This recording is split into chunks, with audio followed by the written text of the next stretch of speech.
Ce matin, c'est une exhortation que je vais apporter. Je vais vous donner une exhortation pour vous encourager. Par rapport, nous sommes au 2e mois. Peut-être que à ce 2e mois, vous n'avez pas encore vu la réalisation des choses que vous aviez demandées.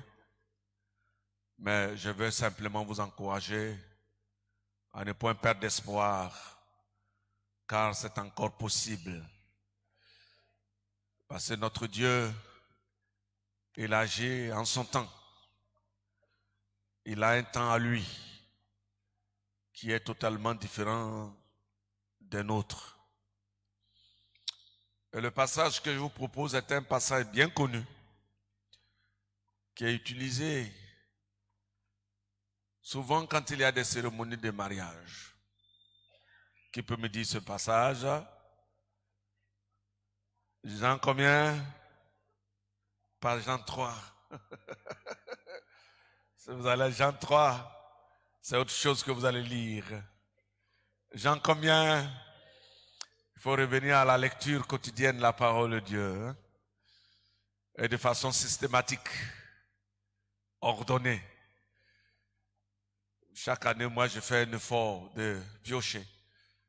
Parce qu'on oublie. Il faut revenir, il faut revenir, il faut revenir. Il ne faut pas faire comme les nouveaux convertis, on ferme les yeux et puis on ouvre.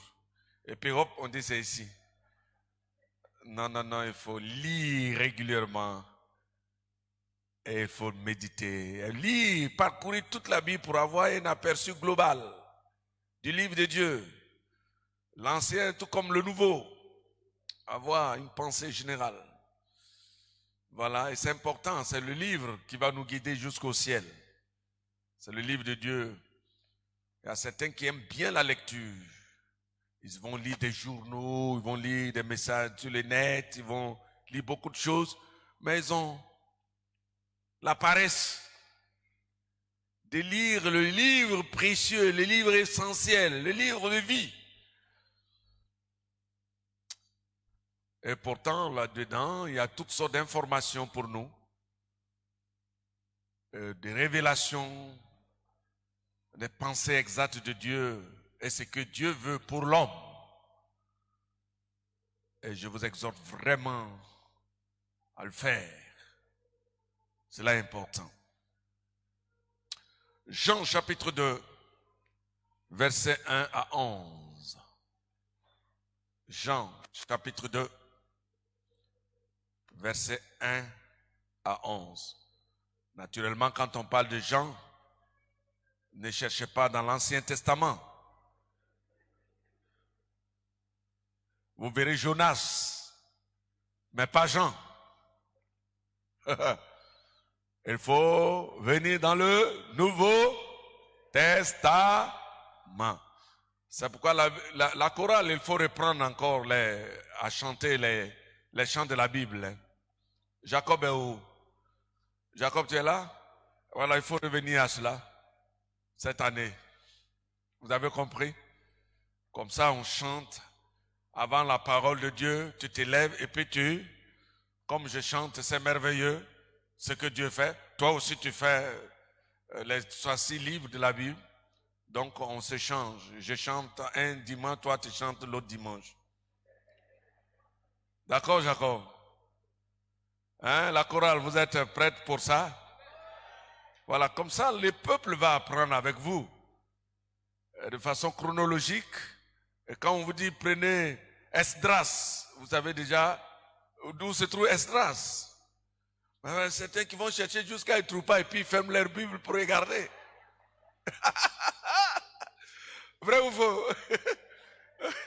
Ils cherchent, ils disent mais Esdras là c'est où? Ils renversent la Bible, après ils mettent ça, ils s'en vont dans le Nouveau Testament, ils ne trouvent pas, ils reviennent dans l'Ancien. Pendant ce temps, le prédicateur a fini de lire la lecture. Et puis il a lu où même? Et ils ont des cahiers, ils notent, et puis arrivé à la maison, ils ne cherchent même pas encore. C'est dangereux cela.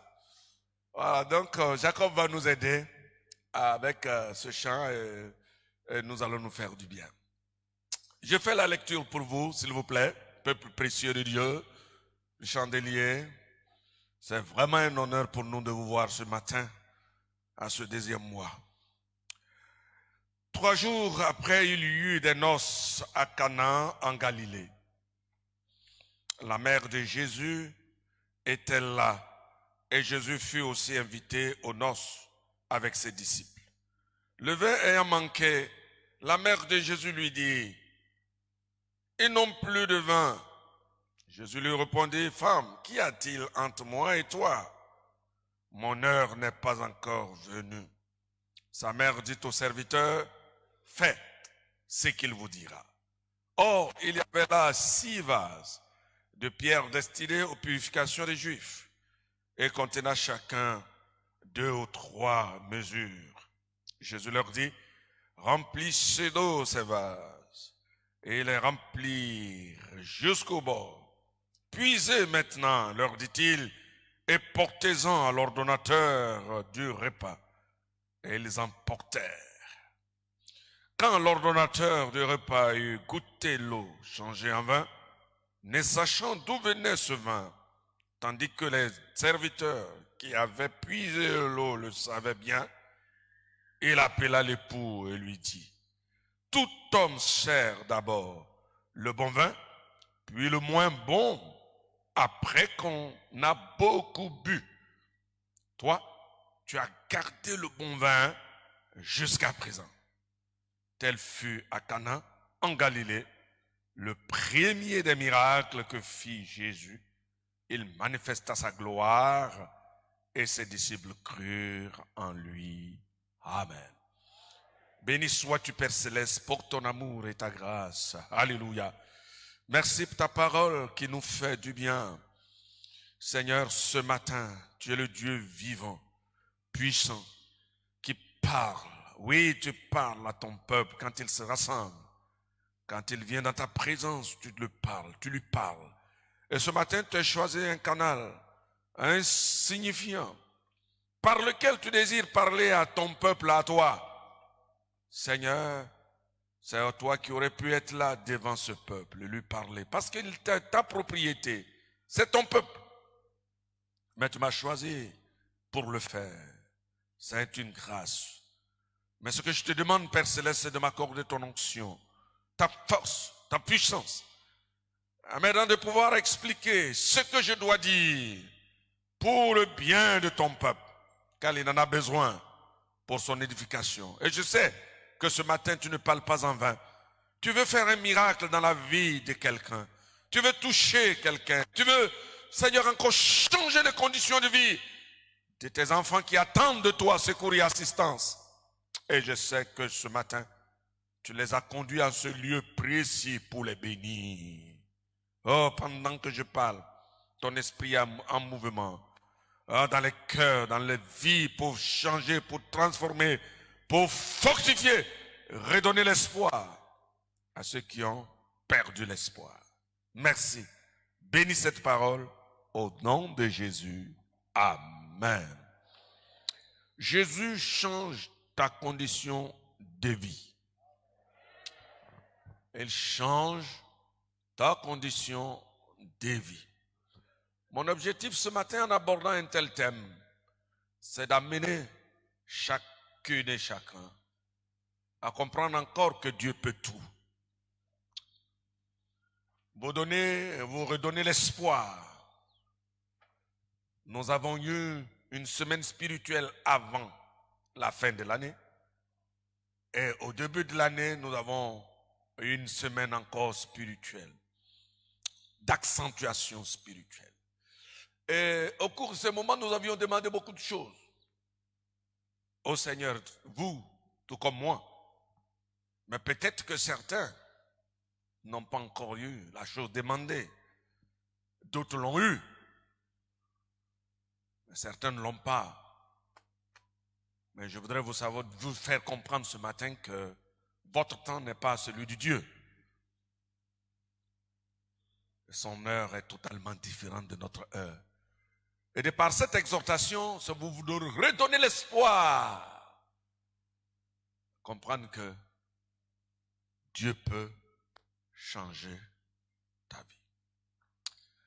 Par ce miracle, Jésus met en évidence sa puissance sur la matière.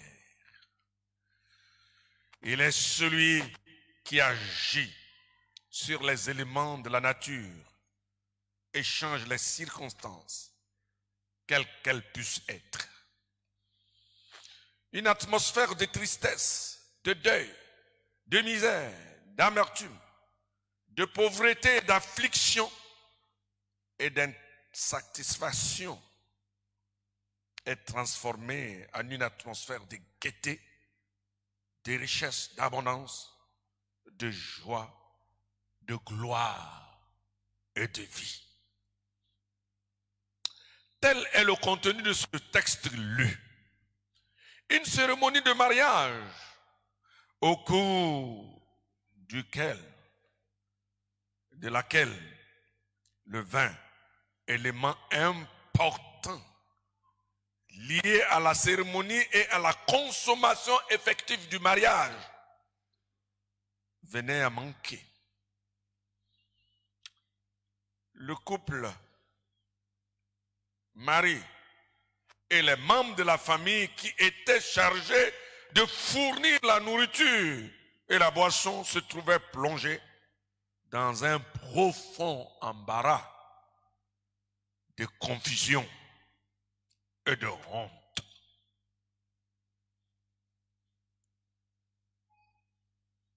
Et heureusement, Jésus était là. Jésus était là.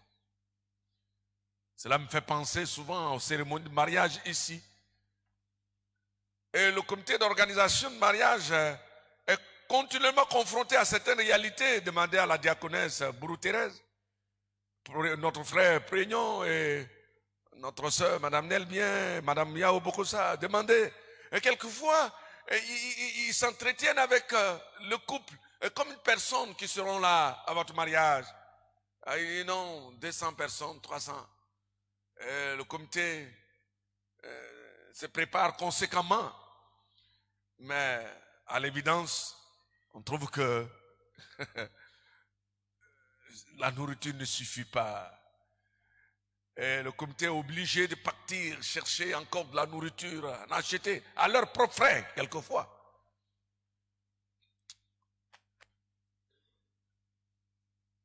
Ici, à Canaan, le vin, la nourriture, le vin a manqué. Mais Jésus était là.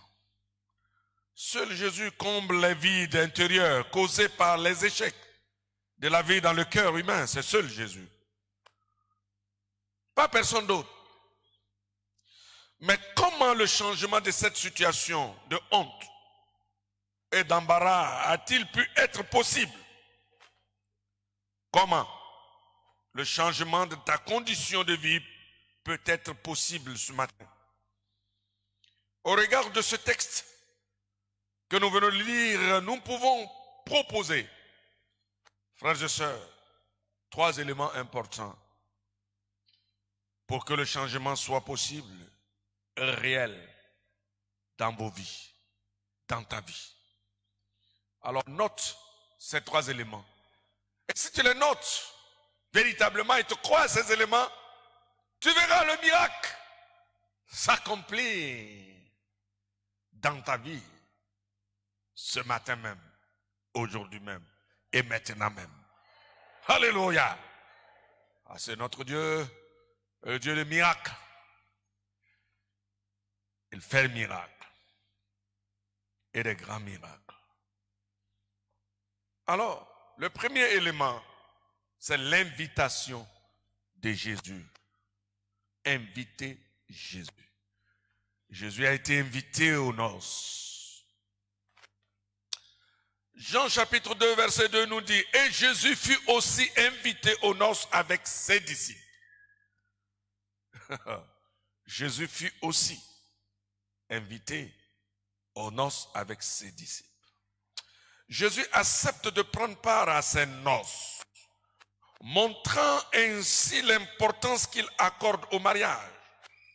Il veut être en accord, en phase avec la parole de Dieu, avec ce que son Père a déclaré, je cite, « Il n'est pas bon que l'homme soit seul, et je lui ferai une aide semblable. » Et à ce que Paul nous dit dans chose Hébreu, que le mariage soit honoré de tous. Le mariage est la source de la société. En effet, le mariage est le lieu où la vie commence. Dieu, l'initiateur du mariage, y attache donc une grande importance. Le foyer est la plus grande entreprise au monde et la première institution divine avant la chute. C'est par le foyer, l'union d'un homme et d'une femme, que nous existons. Pas l'union d'un homme et un homme. Pas l'union d'une femme et une femme. C'est une aberration. C'est un naufrage par rapport aux normes et à la morale. En aucun cas, l'union d'un homme et d'un homme ne peut engendrer une société durable. Moi, je ne suis pas venu au monde grâce à l'union d'un homme et d'un homme. Je suis venu au monde grâce à l'union d'un homme et d'une femme. Et Dieu m'a donné la grâce d'avoir une épouse, une femme. Et de notre union, 4 merveilleuses demoiselles en sont issues. Et je prie Dieu pour qu'elle aussi ait une union et que j'ai des petits-enfants. Je le prie. Je sais qu'il va le faire. Et il va le faire bientôt. Alléluia! Alors donc, cela est très important. Dieu est l'initiateur de toutes choses. N'oublions pas cela, chers amis. Et vous qui m'écoutez et qui avez des conceptions erronées, souillées par rapport au mariage. Le principe de l'union pour tous, le mariage pour tous, est une imagination et une invention ténébreuse, diabolique, satanique. C'est Satan qui en est l'auteur de cette pensée ténébreuse. C'est Satan qui s'est toujours attaqué aux choses de Dieu. Satan s'attaque. Ce que Dieu a fait pour le bien de l'homme. Et ça ne date pas d'aujourd'hui, il l'a fait dans le jardin d'Éden.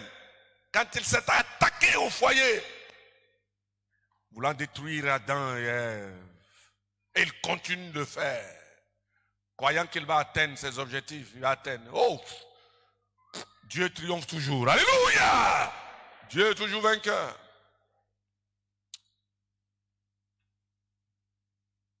Et c'est dommage que ces gens qui se disent bien instruits, qui s'accrochent à de telles aberrations, si vous voulez, à de telles âneries, de croire que l'union d'un homme avec un homme peut engendrer une société.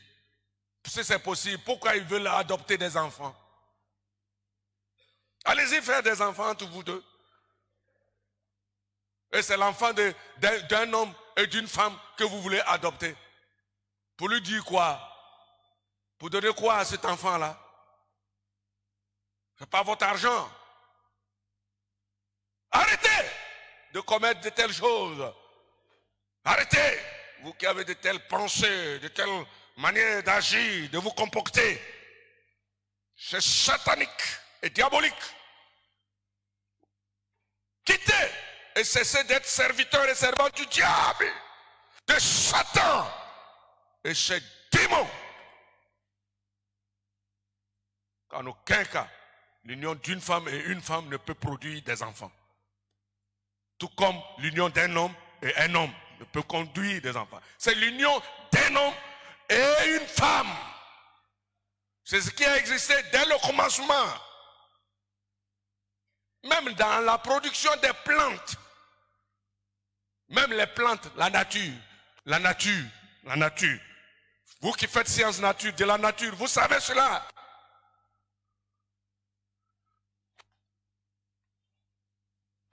Arrêtez cela.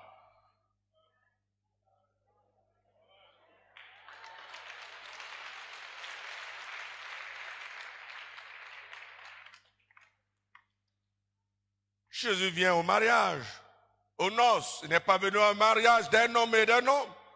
Jésus ne serait jamais allé dans ces lieux.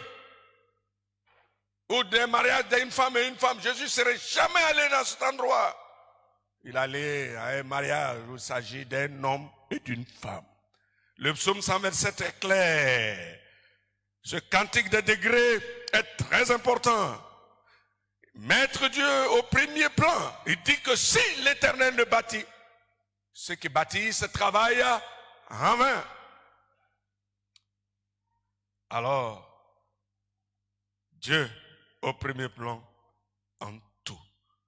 Jésus invité va intervenir au moment des difficultés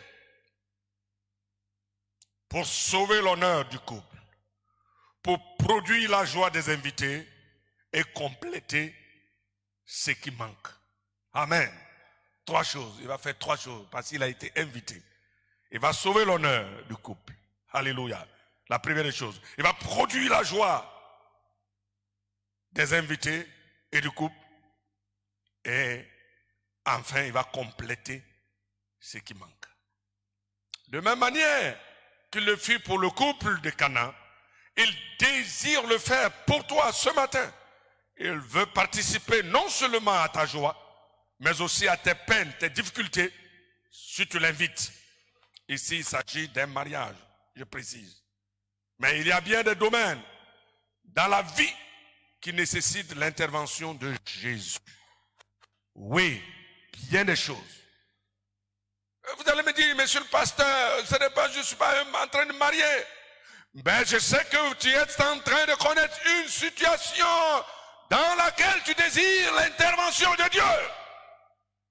Ce matin, il va le faire. Si tu es seulement, tu l'invites. Voyons quelques exemples dans l'évangile où le Seigneur est intervenu. Premièrement, dans le changement de vie, de conduite, la conversion, Jésus intervient. Nous avons le cas de Zachée en Luc 19. Zachée était un homme corrompu, collecteur d'impôts. Il s'était donné à un métier où la corruption était facile. Et comme Zachée ne pouvait pas se maintenir, il avait pris beaucoup d'argent des autres. Et qu'il avait même honte de rencontrer Jésus. Il allait se monter sur le sycomore. Mais quand Jésus s'approchait, il dit, Zachée, à toi de descendre. Jésus fait descendre Zachée. Et Zachée reçoit Jésus dans son cœur. Et Jésus va dire, le salut est entré aujourd'hui dans ta maison. Jésus intervient pour changer la condition de vie spirituelle de Zachée, transformant sa vie, son être. À Saul de Tarse, en Actes chapitre 9, religieux corrompu, la vie de Paul a été changée quand il a accepté Jésus dans son cœur. Il va rendre son témoignage plus tard, parler de ce qu'il était, pharisien, zélé. Il va décrire ce qu'il était, ce qu'il faisait. Cependant, il n'avait pas rencontré véritablement le Christ dans son cœur. Il avait un cœur religieux.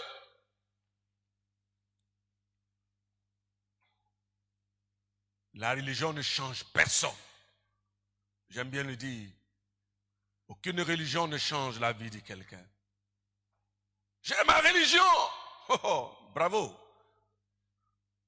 J'ai pris ici, bravo. Mais qu'est-ce qui a changé en toi? Qu'est-ce qui a changé? Paul était hyper religieux, mais il était violent, cruel, méchant. Il a même pris part au meurtre d'Étienne. Persécutait Étienne, qu'on lapidait Étienne en Actes chapitre 7.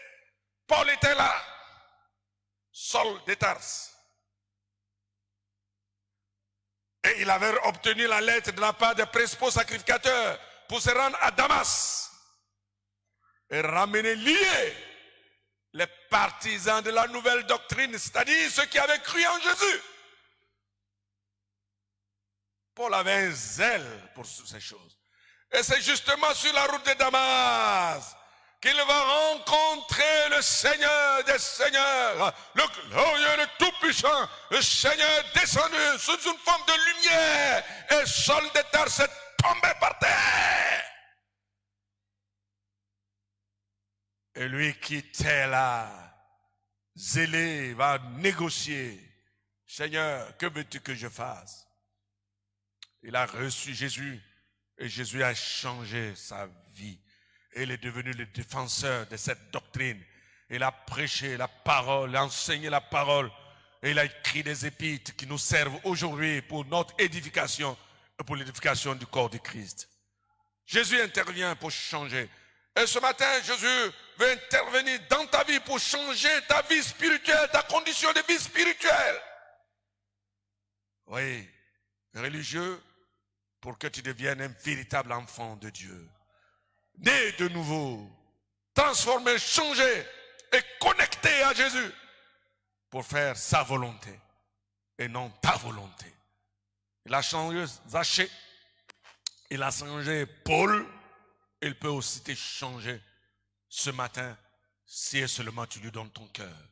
Toi qui es drogué, toi qui es prostitué, toi qui vis dans des vices contre nature, lesbienne, homosexuelle, qui vit une vie désordonnée de sexualité, dans une passion effrénée, des choses impures, ignobles, liées, et tu ne sais comment te changer, malgré les bonnes résolutions que tu prends, les bonnes décisions que tu as prises jusqu'à présent, mais tu te sens lié, enchaîné dans des vices, la drogue, la cigarette, l'alcool.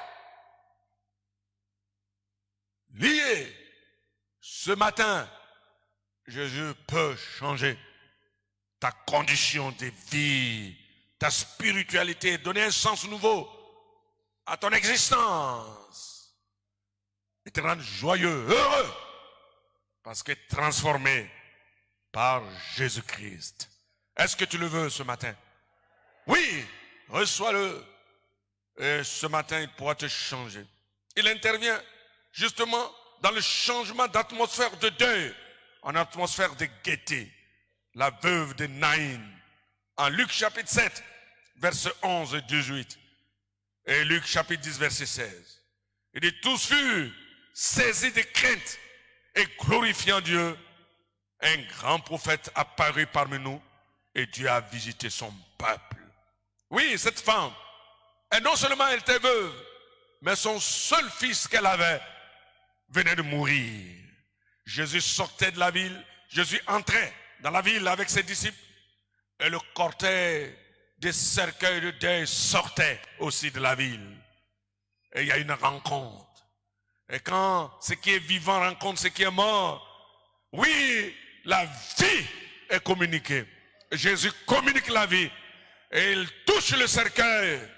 Il arrête la mort. Et il ordonne que la vie jaillisse là où il y a la mort. Qui peut faire cela? C'est Jésus de Nazareth.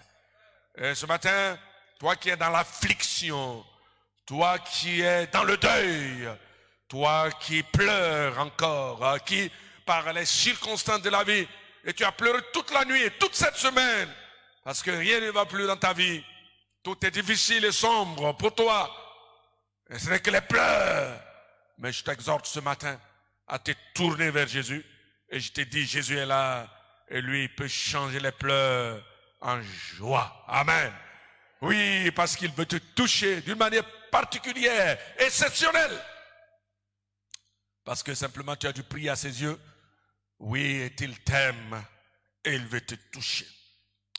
Il intervient aussi pour relever une entreprise en faillite. C'est ce qui est intéressant avec Jésus. Une entreprise en faillite. Et dans quelle entreprise dont nous parlons ce matin se trouve dans Luc chapitre 5. Voilà quelqu'un qui vit d'un métier important qu'on appelle la pêche. Le métier de la pêche. Il a pêché toute une nuit sans rien prendre. Il a jeté le filet à gauche. Il a jeté le filet à droite. Il a jeté le filet devant et derrière. Et il a travaillé toute la nuit. Vous ne savez pas, si vous avez travaillé toute la nuit, c'est pas facile. Les ouvriers dans les usines travaillent. Le matin, pour certains, c'est des équipes. Ils peuvent monter à 6 heures et descendre à 14 heures. D'autres montent à 14 heures et descendent à 22 heures. Et de 22 heures à minuit. Et chose à 6 heures du matin. Moi, j'ai travaillé dans une usine comme ouvrier. Et quand vous travaillez pendant ce temps-là, toute la nuit, on ne dort pas. Pierre dit que nous avons travaillé toute la nuit. C'était un métier difficile, la pêche. Et Pierre vivait de cela. C'était son métier à lui. Et voilà que rien ne marche. L'entreprise est en train de connaître une faillite. Mais Jésus va s'approcher, il voit 2 barques au bord du lac de Génézareth, le lac de Galilée. Il va s'approcher là de ce lac, au bord de ce lac. Il voit 2 personnes en train de laver leurs filets dans la tristesse. Parce qu'ils ont travaillé toute la nuit. Il va s'approcher, s'avancer vers Pierre, Simon. Parce que notre Seigneur, il est Dieu, il connaît de ces 2 et c'est qui a été disposé à le recevoir, à l'accepter. Il connaît qui avait plus besoin de lui. C'était Simon Pierre. Et s'est approché. De là, il a engagé un dialogue avec cet homme, l'humain, le divin qui rencontre l'humain. Oh, c'est merveilleux cela. Ah, c'est une grâce de savoir que le Seigneur se dispose à te rencontrer personnellement. Il fait mouvement vers ta personne.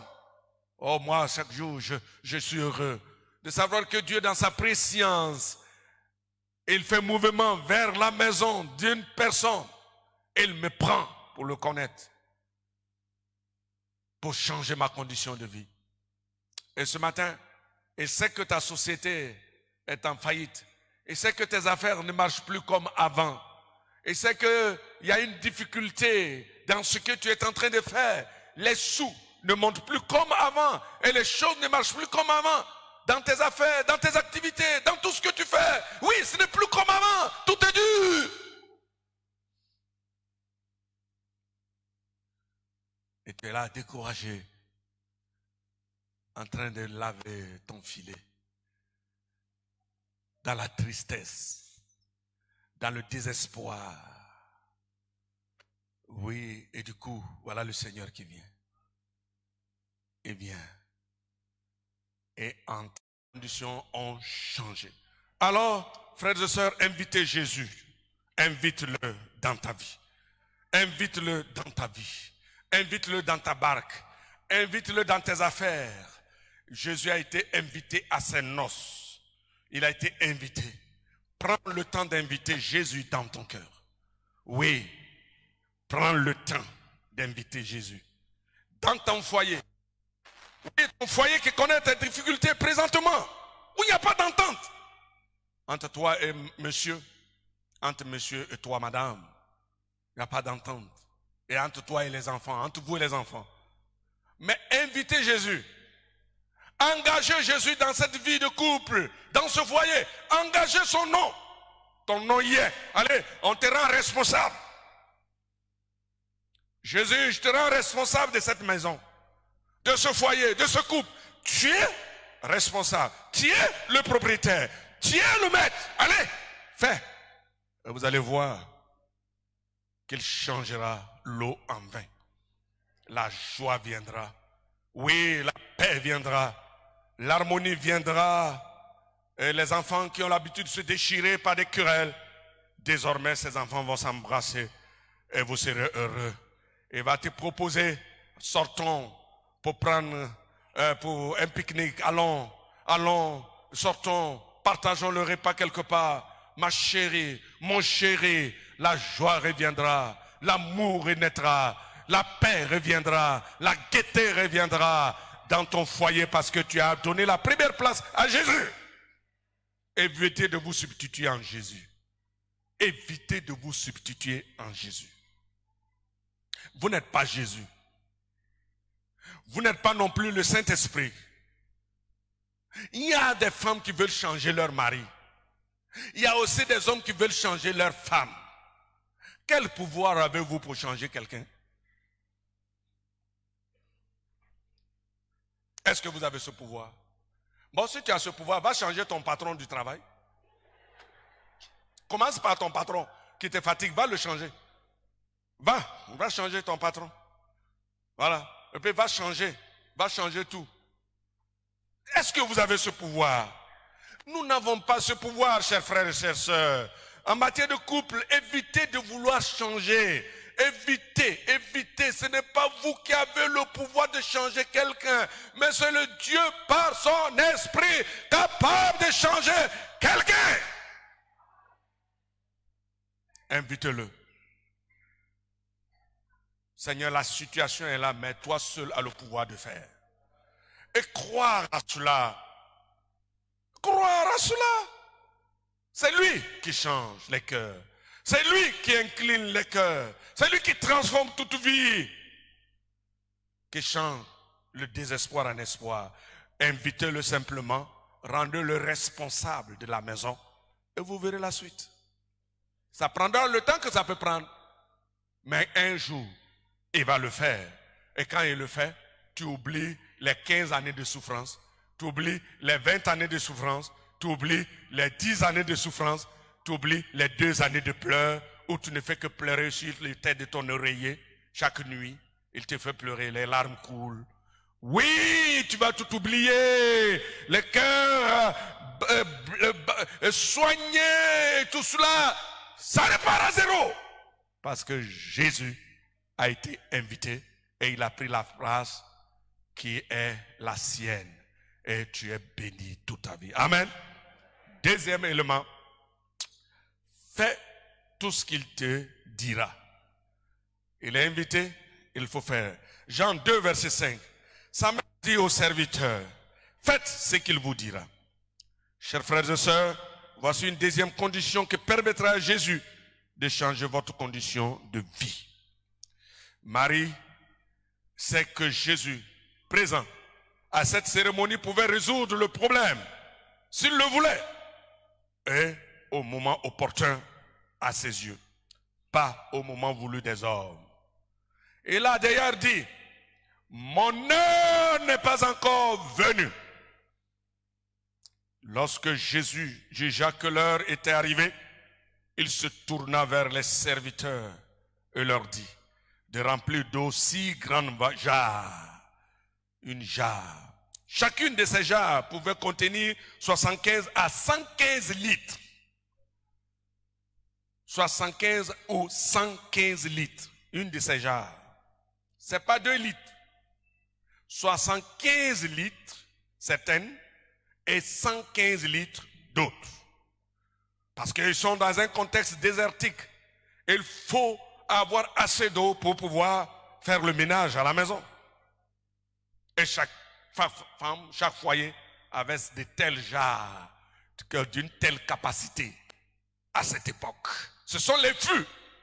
Il y a des fûts aujourd'hui de 100 litres d'eau, n'est-ce pas? Les châteaux de combien? 200 litres. Et même de 1000 litres. Il y en a, des châteaux. Alors, imaginez, ces jarres, et il y en a 6. Souvent, pour obtenir le miracle de Dieu, ce n'est pas pour des paresseux. Hein? C'est pourquoi il y a beaucoup de paresseux spirituels qui embauchent des gens pour prier pour eux. Ah bien, et puis ils signent des chèques et donnent aux spécialistes de prière. Et c'est eux qui sont chargés de prier pour vous. Pour que les conditions changent. Oh, bon, maintenant, vos prières, je vais payer, vous allez payer. Hein? Mais si nous on faisait ça, on serait riche. Hein? Quand tu as un ministère que Dieu bénit, tu seras riche, florissant.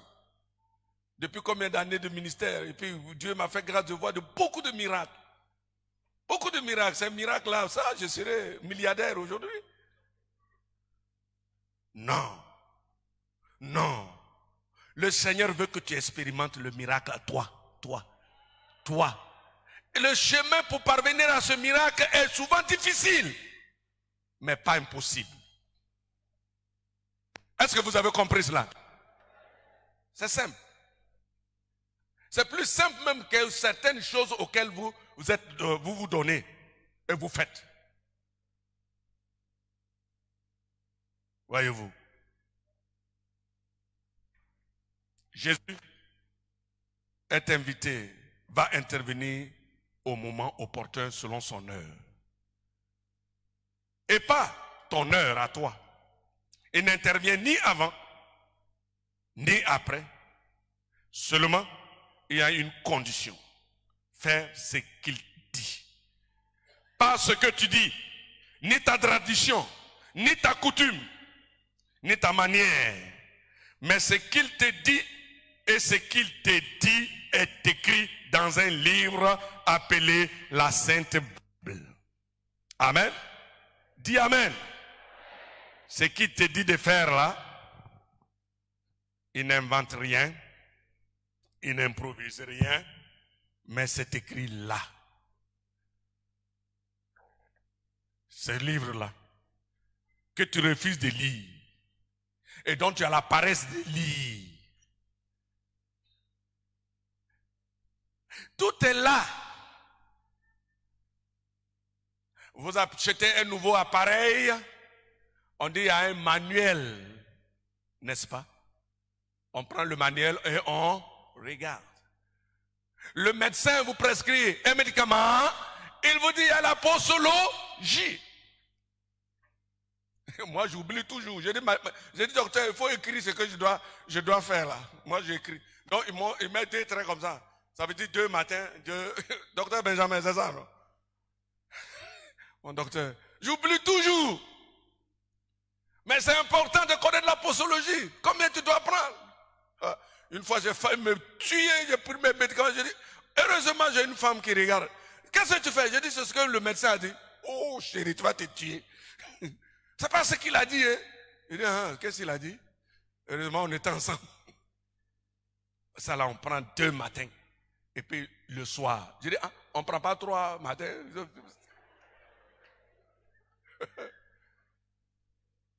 Faites ce qu'il te dira. Le médecin dit, fais ce que je te dis, fais ça.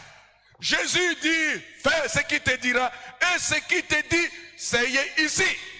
C'est pas compliqué. 66 livres. Notre problème, c'est la paresse. Il faut que Dieu nous délivre de cette paresse et nous donne de découvrir véritablement ce qu'il nous dit de faire pour vivre le miracle. Fais ce qu'il te dira. Pas ta coutume. Il y a certains qui font de l'amalgame entre leur coutume et la parole de Dieu. Leur tradition et la parole de Dieu. Mais un tel amalgame et une telle confusion ne peuvent produire que la confusion dans ta vie.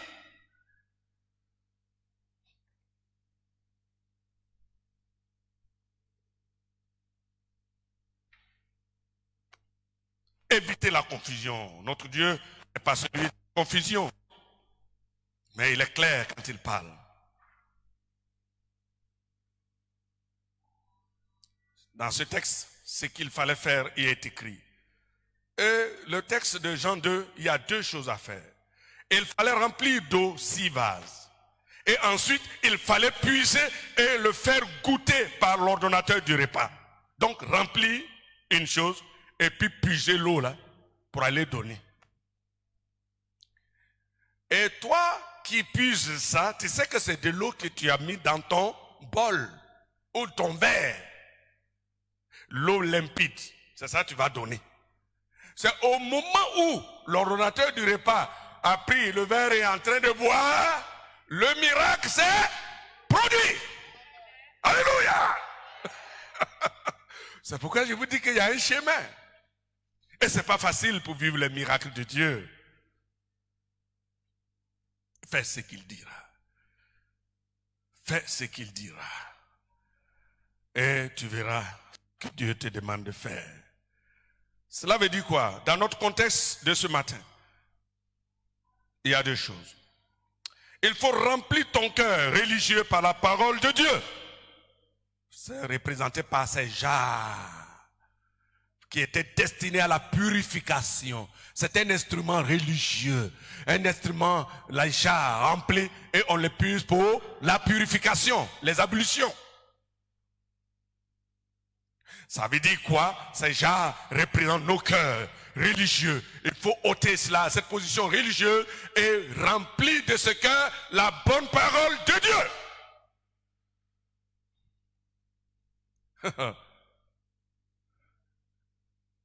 Oui, remplis ton cœur. Tu te remplis ton cœur de la parole de Dieu. Ce serait magnifique. C'est pas facile. Puiser l'eau, remplir 115 litres. Et vous savez, dans le désert, les puits ne sont pas comme nos puits. C'est pas en zone 4 tu as fait ton puits. En zone 4 à 50 cm, 50 mètres, tu as de l'eau. Mais c'est dans le désert. Il faut aller plus de 30 mètres. 30 à 40 quelquefois. J'ai vu un puits au Mali, à l'Institut du Mali. Ouh! Un puits de plus de 40 mètres de profondeur pour trouver l'eau. Au Mali, à l'Institut. Il fallait ça. Et ces étudiants qui étaient là utilisaient ce puits pour arroser des plantes, de la salade et des oignons, et tout ce qu'il faut pour pouvoir survivre.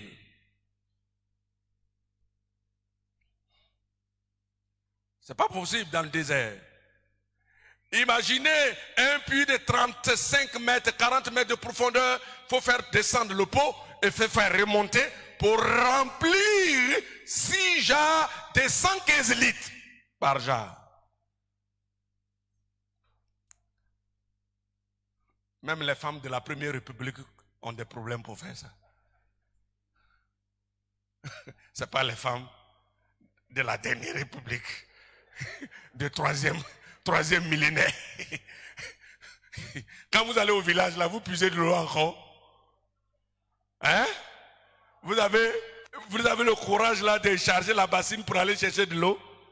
Vous êtes habitué au robinet. Moi, ma femme a puisé l'eau 8 ans au puits. Puis comme ça, on fait comme ça. Et puis il y a un, on fait comme ça. Vous connaissez ça? Hein? Tu fais pour... Quand elle vient, elle est essoufflée. Je dis, chérie, qu'est-ce qu'il y a? Elle dit, je suis fatigué. Je suis fatigué. Souvent, on s'en va. Si c'est son tour, je fais pour elle. Parce qu'il faut des bidons. Si c'est ton tour, on met des cailloux. C'est des rangs. Chacun met son caillou. Quand ton caillou arrive, c'est toi. Donc, on te laisse. Si tu as 10 barils, si tu as 10 fûts, les autres attendent pour que tu les remplisses. Imaginez cet exercice. Moi, j'en ai goûté, c'est pourquoi j'y parle. Ma femme en a goûté. Et il faut remplir 6 vases, 6 jarres de 115 litres avec un tel mouvement.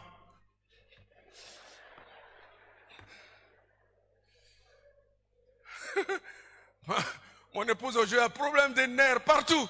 Les gens ne comprennent pas l'origine, c'est tout cela. Et puis une fois c'est rempli, celle qui sait qu'elle peut charger, elle charge. c'est qu'on ne peut pas charger, on pousse comme ça. Bidon là, on pousse comme ça. Et vous voyez nos bidons, il faut bien fermer avec scotché, et puis tu pousses comme ça. Ah, mon frère Bana est venu, il a assis, il m'a regardé. Et dit, nous fait. Il dit, oui, pardon, rentre au pays maintenant. Je dis, pourquoi? Il dit, tout est risqué dans ce pays-là. Voyage, risqué. Manger, risqué. Boire de l'eau, risqué. Dormir, risqué. Et tu es dans ça? Pardon, rentrons maintenant. J'ai dit, non, non, la mission n'est pas terminée. Il faut encore ouvrir d'autres villes dans une telle condition. Et nous l'avons fait. On a obéi à le faire. Le miracle s'est produit. Des églises implantées, des vies sauvées, des âmes sauvées, des vies libérées. Alléluia. C'est le prix du miracle. Est-ce qu'on en est mort? Non, on vit encore pour continuer à servir le Seigneur. Faites ce qu'il vous dira. Que vos cœurs religieux cèdent la place au cœur circoncis, au cœur transformé, au cœur changé, au cœur purifié, exposé à recevoir la bonne parole de Dieu et accomplir quotidiennement la volonté de Dieu. Vous verrez le miracle s'accomplir dans votre vie. Alléluia! Faites ce qu'il vous dira. C'est quelquefois difficile, mais pas impossible. Le Seigneur est celui-là. Il nous demande souvent des choses difficiles. Abraham, il lui demande son fils. Oui, Genèse 22, 22. Et Genèse 23, 3. Il demande. À la veuve de Sarepta, il lui dit, donne-moi à manger alors qu'il n'a plus rien à manger. Pour une veuve, et dans la période de la sécheresse, il lui dit, ta petite farine là, prépare pour moi, je vais manger. La femme, la veuve, le regarde comme ça. Il dit, mais qui est cet homme qu'on ne connaît pas, ni d'Ève, ni d'Adam, qui apparaît tout court et puis me demande la seule farine qui me reste, moi, manger avec mon fils, et nous mourrons le lendemain? Une chose difficile, mais elle a obéi. Elle a fait. Ah, Pierre, avec la pêche miraculeuse, il a obéi. Et Dieu a fait le miracle. Alors, pour que votre condition de vie change, il faut que vous appreniez à faire ce que Dieu vous dit de faire sans murmure, sans lenteur, sans crainte. Pour que votre condition financière change, puisque nous avons tous besoin d'argent, payez honnêtement vos dîmes en cette année 2022. Honnêtement vos dîmes, ne jouez pas avec cela. Ne jouez pas avec les dîmes, je vous exhorte. Beaucoup de chrétiens sont pauvres parce que, à l'origine, ils trichent, ils volent Dieu. Et des églises pauvres parce que dedans, les frères ne comprennent pas. Mais quand une église est prospère, c'est que les frères et ceux qui y sont comprennent les principes des bénédictions. Oui, il faut payer honnêtement ta dîme. Oui, donner tes offrandes en dehors des dîmes. Il y a certains, ils payent dîmes, c'est fini. Offrande, ils mettent 5 francs dedans. Ils disent offrande, j'ai donné dîmes, c'est terminé. Vous êtes des légalistes. Le Seigneur vous demande de faire plus.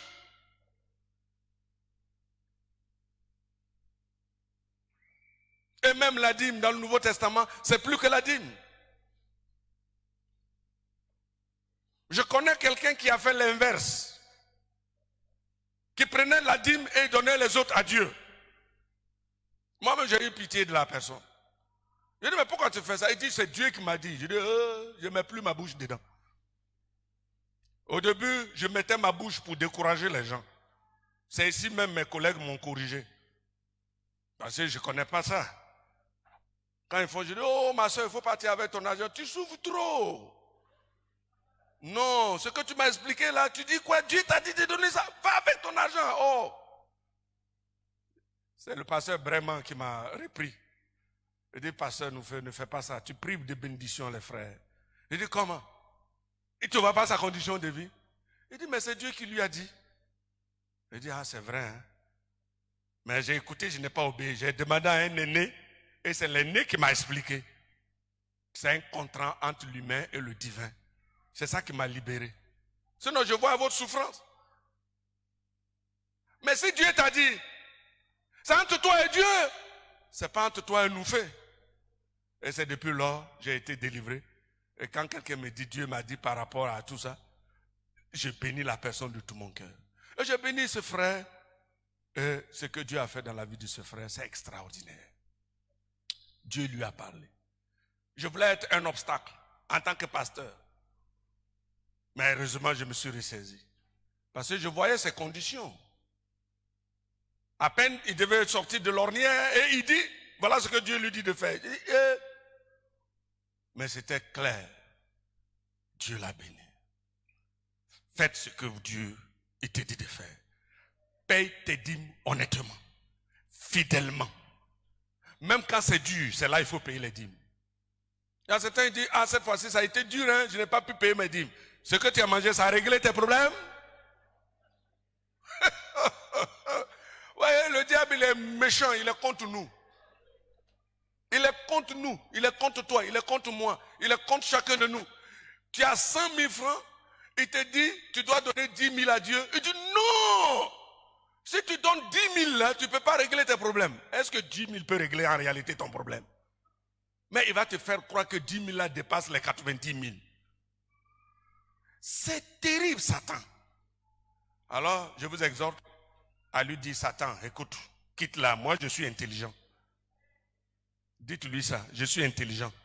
À aucun moment, 10 000 ne peut pas régler mon problème. Et ce que je veux donner à Dieu, tu dis non, je ne peux pas régler le problème. Mais c'est toi qui règle mon problème. C'est Dieu qui règle mon problème. Et d'ailleurs, je lui donne, pour te faire fâcher toi, Satan, je donne 15 000. Tu le prends à contre-pied. Et il a honte.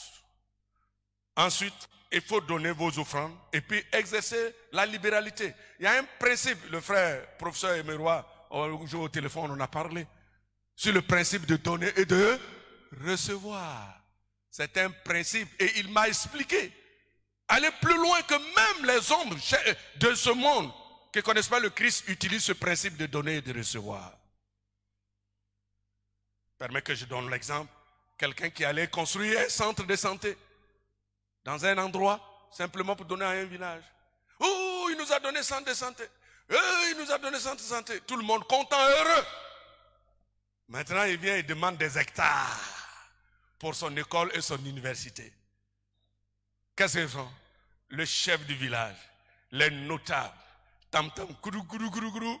À partir d'aujourd'hui, tout ce secteur-là, cette parcelle-là, ces hectares-là, appartient au monsieur-là. Il va faire son école, il va faire son université. C'est lui qui nous a donné l'hôpital ici. C'est lui qui nous a donné centre de santé ici. Qui va refuser?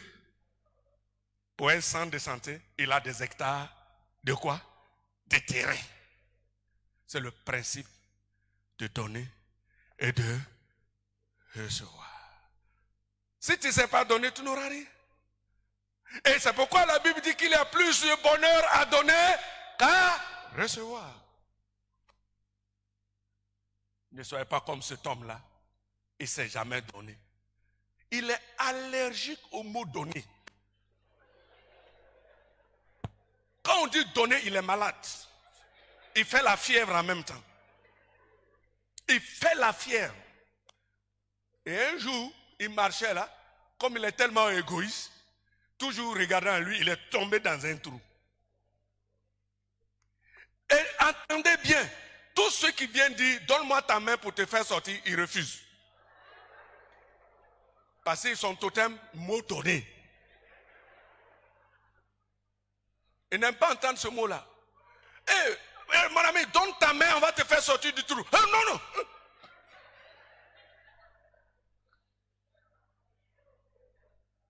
Il est allergique. C'est son totem d'entendre ce mot. Maintenant, un autre qui passe, il fait l'inverse. Il dit, hey, monsieur, tiens ma main. Il dit, oh.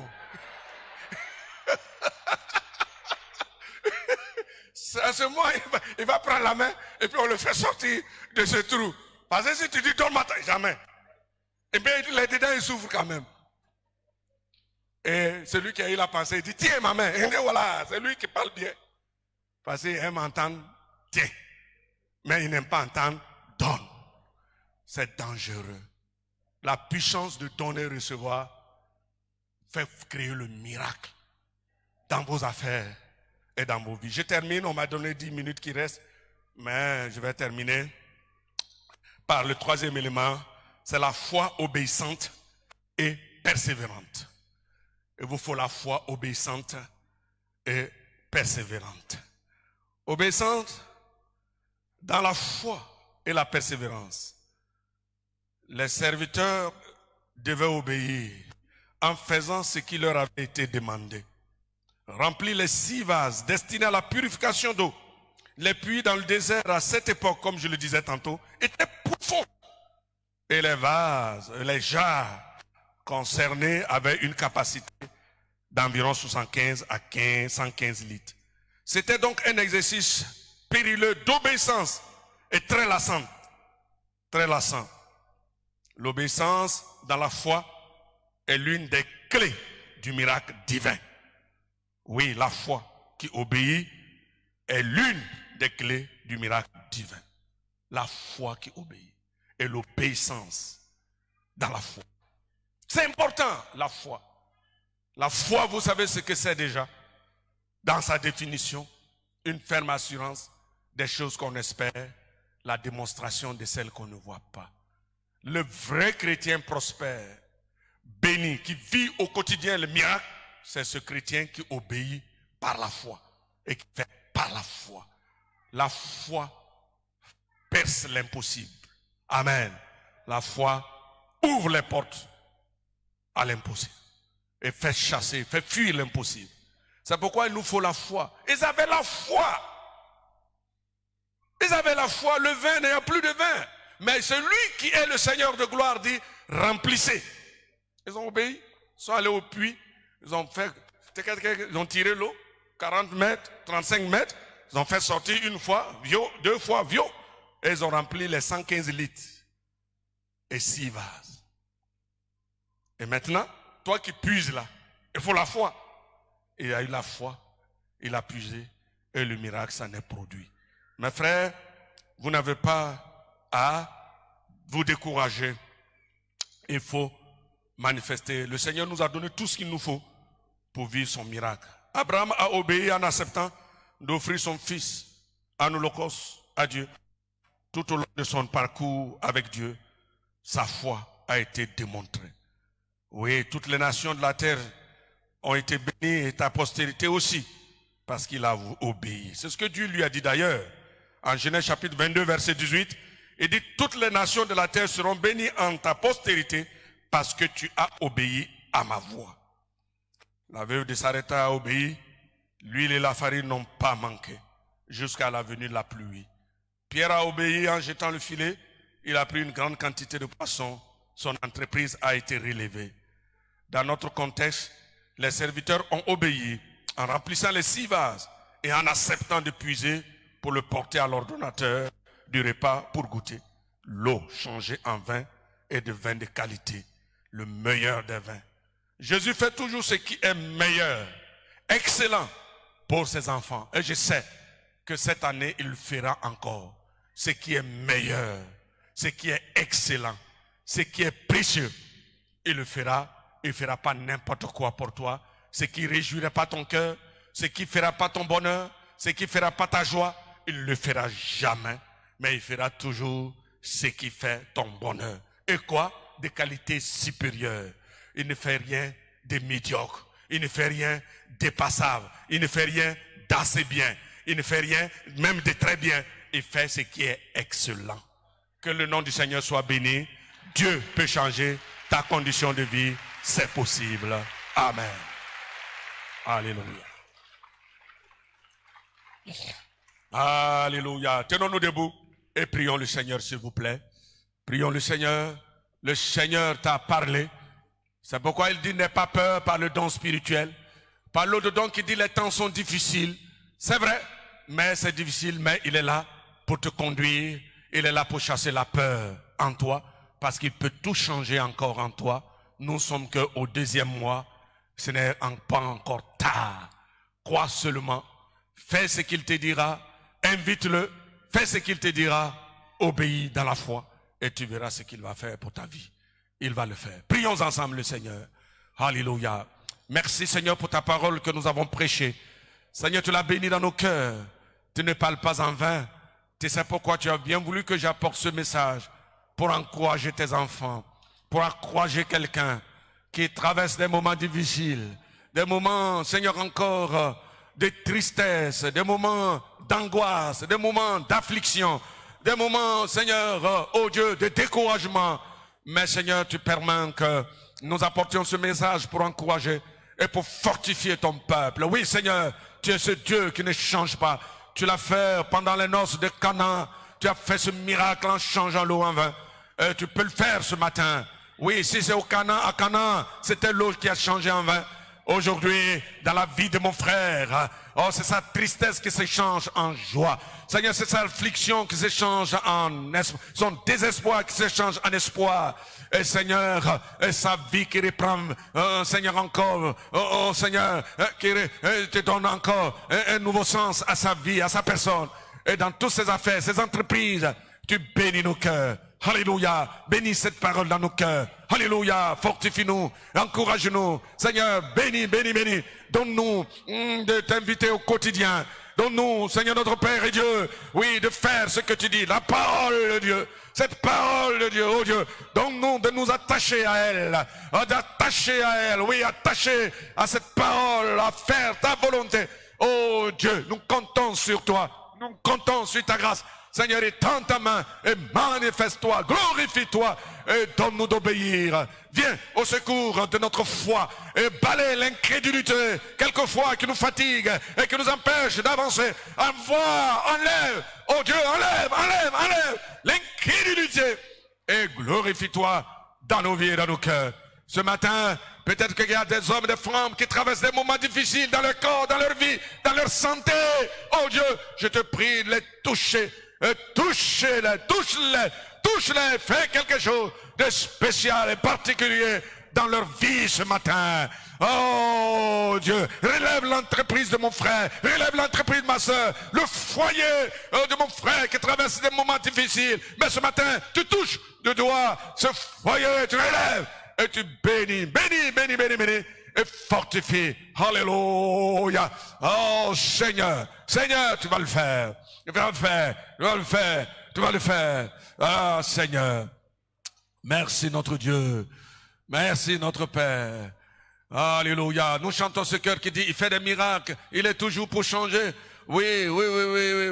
Dieu va faire encore. Oui, il va faire encore. Il va faire encore. Dieu va faire encore. Je demande pasteur Koulibaly de venir prier avec le peuple de Dieu.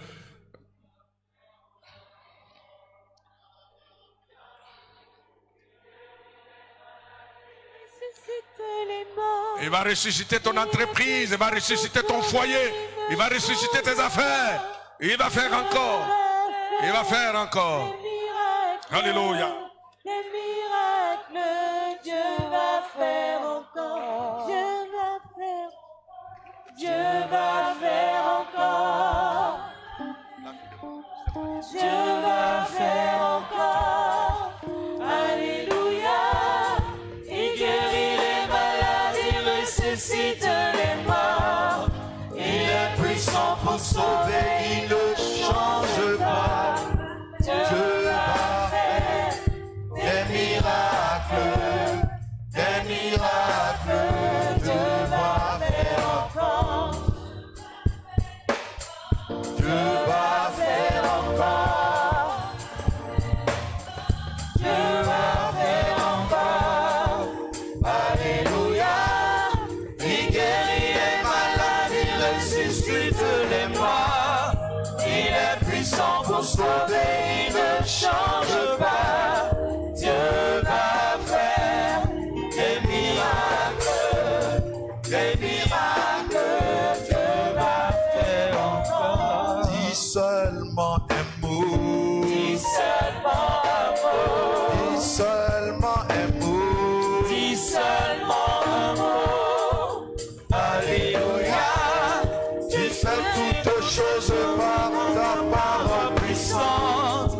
plus efficace qu'une épée à deux tranchants. Dis seulement, Seigneur est mot, Seigneur est mot, je serai béni. Dis seulement un mot. Dis seulement un mot. Dis seulement un mot. Dis seulement un mot. Alléluia. Tu fais toutes choses par ta parole puissante, plus efficace qu'une épée à deux tranchants. Dis seulement, Seigneur est mot, Jésus est mot, je serai béni. Oh, deux mots-clés. L'obéissance, la foi, c'est notre problème. Mais ce matin, nous sommes repentis de notre désobéissance à tous les niveaux et notre manque de foi. Et pendant que la parole a été donnée, tu crois. Saisis cette parole et le miracle a lieu. Oh Seigneur notre Dieu, nous allons prier pour notre foi et notre obéissance. Prions pour cela. Prions pour notre foi et notre obéissance. C'est le problème.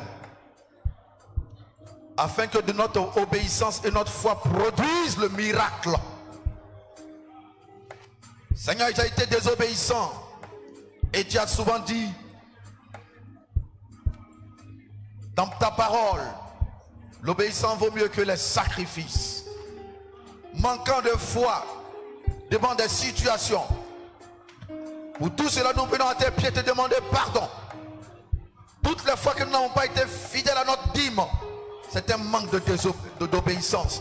Toutes les fois que nous n'avons pas obéi à une seule de tes paroles, un manque d'obéissance à ta voix. Pardonne ton peuple que nous sommes. Nous te demandons de nous sanctifier de toute désobéissance, car nous voulons obéir à nouveau. Nous voulons repartir sur de nouvelles bases, là où l'obéissance a manqué et est objet de blocage, est cause de blocage dans mon foyer, dans mon entreprise, dans mes affaires. Seigneur, je prie que cela soit ôté en ce matin, car nous voulons obéir à ta voix. Non seulement notre Dieu pour te plaire, mais pour voir le miracle se produire. Pardonne-nous également toutes les fois que nous avons manqué de foi, Seigneur. Pardonne tes enfants que nous sommes. Pardonne et viens à notre secours, afin que Jésus, nous voyons ta main puissante opérer le miracle. Merci notre Dieu de ce que nous voulons obéir avec persévérance. Manifester la foi afin que Jésus, tu changes notre condition. Change la situation de ma vie, de mon foyer. Change la condition, la situation de mon entreprise. Change la situation d'embarras, de tristesse en situation de joie, d'allégresse parfaite venant de Dieu. Car quand tu bénis, notre joie est parfaite. Ce matin, rends parfait la joie de tes enfants. Rends parfaite la joie de ton peuple. Rends parfait la joie là où il y a manquement, là où il y a tristesse, là où il y a deuil, là où il y a privation, là où il y a embarras, là où il y a épreuve. Transforme l'eau en vin nouveau, le vin meilleur, le vin de qualité. La bénédiction de l'Éternel répand abondamment sur ton peuple. Ta grâce, ta bénédiction répand dans les foyers, répand dans les vies, répand dans l'entreprise, répand ce matin ta rosée sur ton peuple. Jésus-Christ de Nazareth répand abondamment. Et merci de te glorifier, d'apporter le changement, le changement significatif, le changement que nous constaterons, le changement qui nous donnera un témoignage, le changement. Seigneur, ce matin, ton peuple veut le changement. Change des conditions, change Éternel. Ta main de miracle est là, ta main de miracle est prête, ta main de miracle est à l'œuvre, ta main de miracle agit dans des foyers, agit dans des vies, dans des entreprises, ta main de miracle. Merci pour le miracle. Merci pour le miracle. Merci pour le miracle. Merci pour le miracle. Lara takabarabaha. Shandereboski de Bredegereboskaida. Ride the power and about sky the praise. Ride the bread and one about. Mighty God. Tu vas garder le calme et lever les mains. Le miracle de Dieu ce matin a commencé pour toi. Crois-le. Parce que le Seigneur des miracles est présent. Et il agit maintenant dans ta vie, dans ton entreprise, dans ton foyer. La situation que tu vis, Dieu connaît. Comme tu as ôté la désobéissance et l'incrédulité, au nom de Jésus-Christ, que le miracle se produise. Au nom de Jésus-Christ, que le changement ait lieu. Au nom de Jésus-Christ, que ta condition change. Au nom de Jésus-Christ, que le miracle ait lieu. Au nom de Jésus-Christ, que les deuils soient transformés en joie. La maladie en santé. Tes privations sont transformées en richesse. Parce que le Dieu des miracles agit encore. Il n'a pas changé.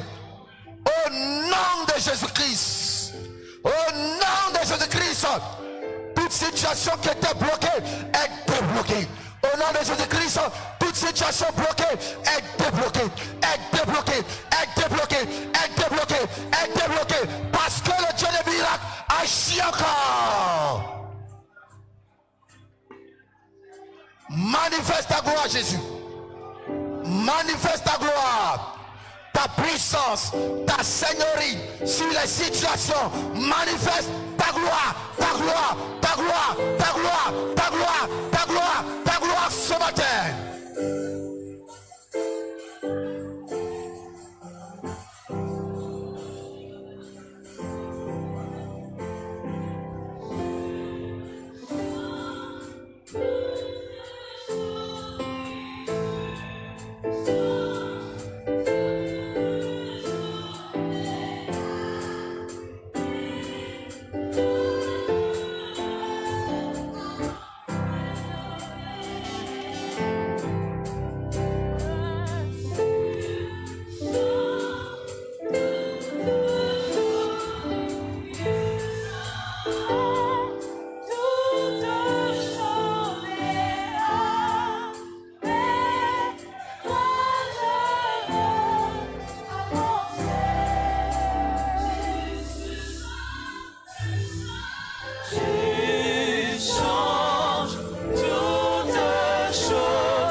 Manifesta sa gloire et ses disciples crurent en lui.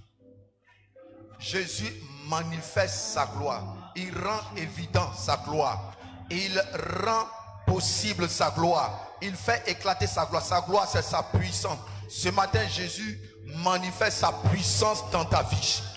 Sa gloire, c'est sa grandeur. Ce matin, Jésus manifeste sa grandeur dans ton foyer. Sa gloire, c'est sa renommée. Ce matin, Jésus manifeste sa renommée dans ton foyer. Sa gloire, c'est son éclat rayonnant. Ce matin, Jésus manifeste son rayonnement dans tous les aspects de ta vie.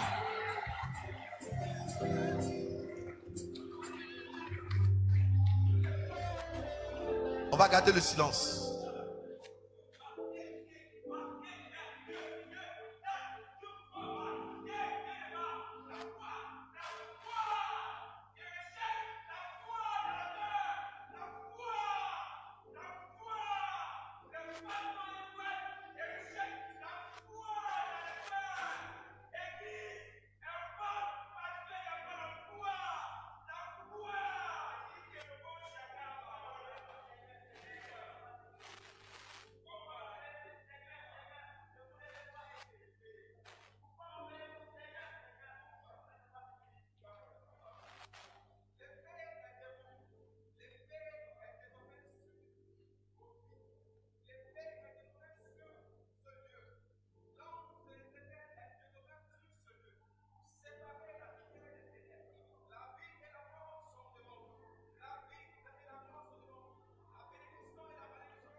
Dieu réitère sa parole, l'obéissance.